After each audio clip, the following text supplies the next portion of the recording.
Dean Ambrose एके John Moxley की wife Renee young WWE को छोड़ने वाली हैं। शॉन माइकल को इतना ज्यादा क्यों सुनना पड़ा पंट किक खाने के बावजूद भी? क्या कहा जॉन मॉक्सली के बारे में WWE के लेजेंड ने? एजे स्टाइल्स क्या चाहते हैं, वो किस रेसलर से फाइट कर पाते, पर ये फाइट पॉसिबल अब क्यों नहीं है? बैटिंग ऑड्स के अकॉर्डिंग रेंडी ऑर्टन और ड्रू मैकइंटायर के बीच में कौन जीतने वाला है? कोडी रोड्स ने गोल्डबर्ग को झूठा कहा। साथ में लार्स सुलिवन की रिटर्न की अपडेट क्या है?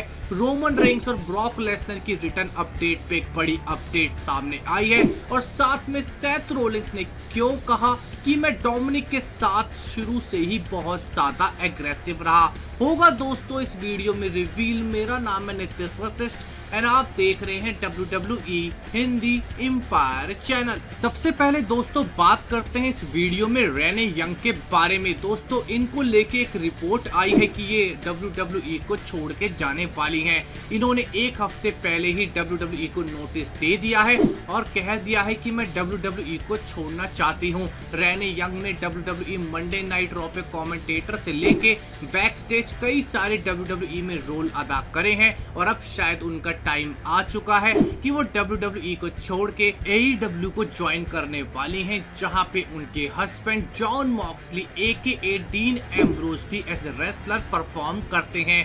यानी कि दोस्तों बहुत जल्दी हमें रेने यंग WWE को छोड़ती भी दिखेंगी। इस बात पे ट्रिपल एच ने भी रिएक्ट करा, जिन्होंने ना ही इस खबर की पुष्टि करी ना ही मना करा। ट्रिपल एच ने कहा कि इस बात पर रिस्पॉन्ड सिर्फ रेने यंग को ही करना चाहिए, पर मुझे रेने यंग के साथ काम करते हुए बड़ा अच्छा लगा। इसके बाद दोस्तों बात करते हैं अब शॉन माइकल्स के बारे में, जिन्होंने बीती मंडे नाइट रॉ पे रेंडी ऑर्टन के हाथों एक पंट किक खाई थी और एक RKO भी खाई थी। दोस्तों अगर रेंडी ऑर्टन अपने अपोनेंट को एक पंट किक और एक RKO मार दे तो वो अपने दो पैरों पे तो छोड़ो, उसे एक स्ट्रेचर पे बैक स्टेज लेके जाना पड़ता है और हॉस्पिटल में भी लेके जाना पड़ता है। एज पर स्टोरी लाइन पर बीती मंडे नाइट रॉ में जब शॉन माइकल को RKO और पंट किक पड़ी तो शॉन माइकल धीरे धीरे अपने पैरों पे खड़े होने लगे, जो काफी ज्यादा शॉकिंग था। यानी कि शॉन माइकल ने एक तरीके से रेंडी ऑर्टन के फिनिशिंग मूव्स को बिल्कुल भी तवज्जो नहीं दी और अपने पैरों पे खड़े हो गए, जिसके बाद काफी ज्यादा बैकलैश, यानी कि कई सारे रेसलर्स जो और दूसरी कंपनीज में है या WWE में है, उन्होंने कहा कि शॉन माइकल ने एक तरीके से रेंडी ऑर्टन के फिनिशिंग मूव्स को बर्बाद कर दिया है, दिखा दिया है कि ये कितने ज्यादा फेक हैं। यानी कि दोस्तों रेंडी ऑर्टन को शायद नुकसान हुआ RKO और पंट किक मार के शॉन माइकल्स को, क्योंकि शॉन माइकल्स भूल गए कि उन्हें मैट पे लेटे रहना था जब उन्हें पंट किक पड़ी थी। इसके बाद दोस्तों बात करते हैं जॉन मॉक्सली के बारे में। WWE के लेजेंड रॉड वॉरियर ने क्या कहा जॉन मॉक्सली के बारे में, जो काफी ज्यादा इंटरेस्टिंग भी है। John Moxley aka Dean Ambrose AEW में as a baby face perform करते हैं। पर दोस्तों इंटरेस्टिंग बात यह है कि जॉन मॉक्सली बेबी फेस होके भी कई ऐसे काम करते हैं जो एक हील सुपरस्टार भी नहीं कर पाते। इसीलिए रोड वॉरियर ने जॉन मॉक्सली के बारे में कहा कि AEW में John Moxley as a baby face बिल्कुल फेल हो जाएंगे, क्योंकि जॉन मॉक्सली के सामने बड़े हील सुपरस्टार्स है ही नहीं। असली में जॉन मॉक्सली खुद एक बड़े हील सुपरस्टार है। रोड वॉरियर के अकॉर्डिंग जॉन मॉक्सली को एक हील सुपरस्टार होना चाहिए, यानी कि एक विलन सुपरस्टार AEW में। इसके बाद दोस्तों रिसेंटली एजे स्टाइल्स हमें WWE बम्प शो पे देखने को मिले, जहां पे उन्होंने अपने इंटरव्यू में रिवील करा कि एक ऐसा रेसलर है जिसके खिलाफ वो रेसलिंग करना चाहते हैं पर अब कर नहीं सकते। इस रेसलर का नाम है एडी गुरेरो। एजे स्टाइल्स ने कहा कि मैं हमेशा से चाहता था कि मैं एडी गुरेरो के खिलाफ किसी मैच में परफॉर्म करूं, पर अब ऐसा पॉसिबल नहीं है। पर मैंने हमेशा से एडी गुरेरो को देख के मोटिवेशन और मैं हमेशा से एडी गुरेरो से इंस्पायर हुआ हूं।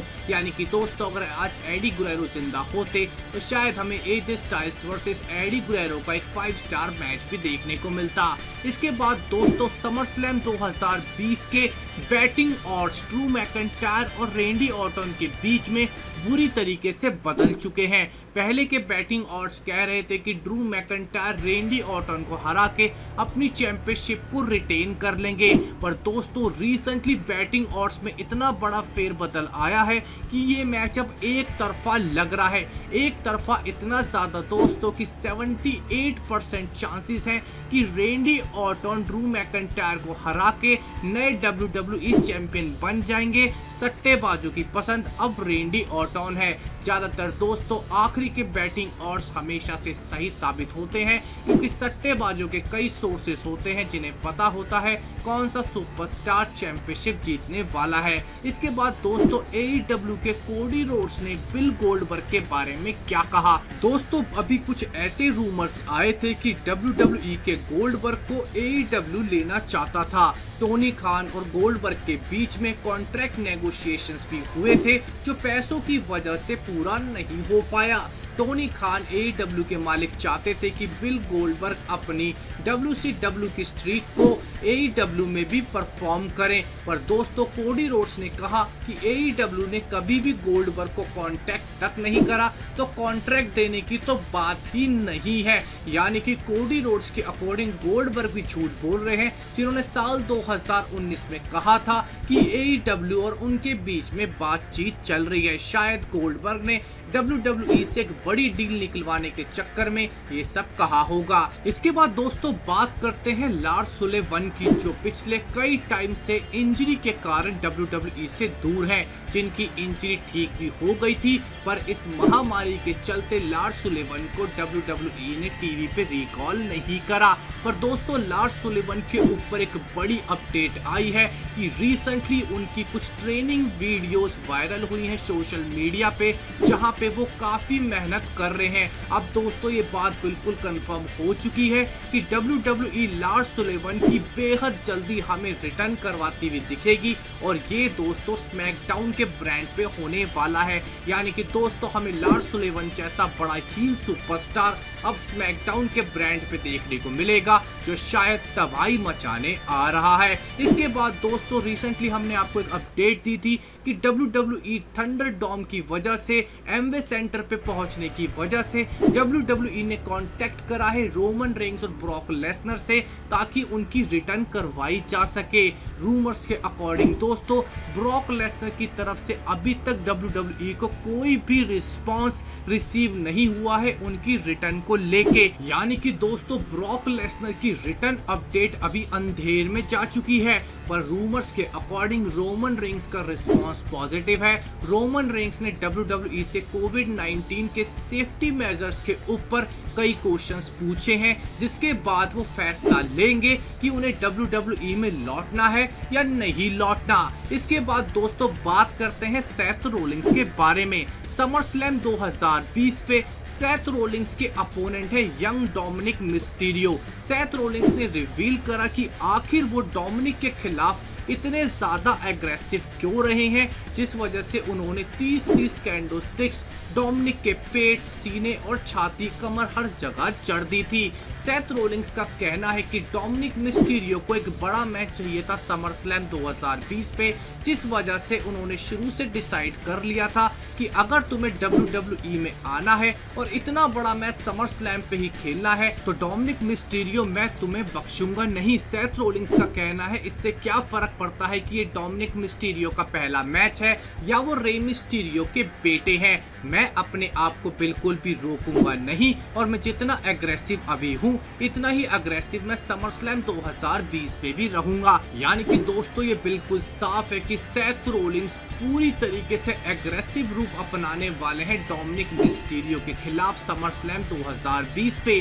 दोस्तों रे मिस्टीरियो ने भी एक बड़ा बयान जारी करा और कहा कि मैं डोमिनिक मिस्टीरियो के मैच में इन्वॉल्व तब तक नहीं होऊंगा जब तक सेथ रोलिंग्स मुझको मजबूर नहीं कर देंगे, क्योंकि मैं अपने बेटे की एबिलिटीज पे पूरा विश्वास रखता हूं और मुझे पूरा विश्वास है कि वो सेथ रोलिंग्स को हराएंगे समर स्लैम 2020 पे। पर अगर सेथ रोलिंग्स ने कोई खुरापाती हरकत करने की कोशिश करी मेरे बेटे डोमिनिक मिस्टीरियो के साथ, तो मैं इस मैच में इन्वॉल्व होने से पीछे भी नहीं हटूंगा। यानी कि दोस्तों साफ है कि हमें रे मिस्टीरियो इस मैच में इन्वॉल्व होते हुए जरूर दिखेंगे। तो दोस्तों हम आपसे इस वीडियो में क्वेश्चन पूछना चाहेंगे, आपको क्या लगता है कि रे मिस्टीरियो के इस मैच में इन्वॉल्व होने की वजह से क्या डोमिनिक मिस्टीरियो को एक जीत मिल सकती है सेथ रोलिंस के खिलाफ? आप अपना ओपिनियन हमारे कमेंट सेक्शन में जरूर दीजिएगा। हमारे इस वीडियो को देखने बहुत बहुत शुक्रिया। हमारे चैनल को सब्सक्राइब कीजिए, लाइक एंड शेयर। आपका बहुत बहुत धन्यवाद।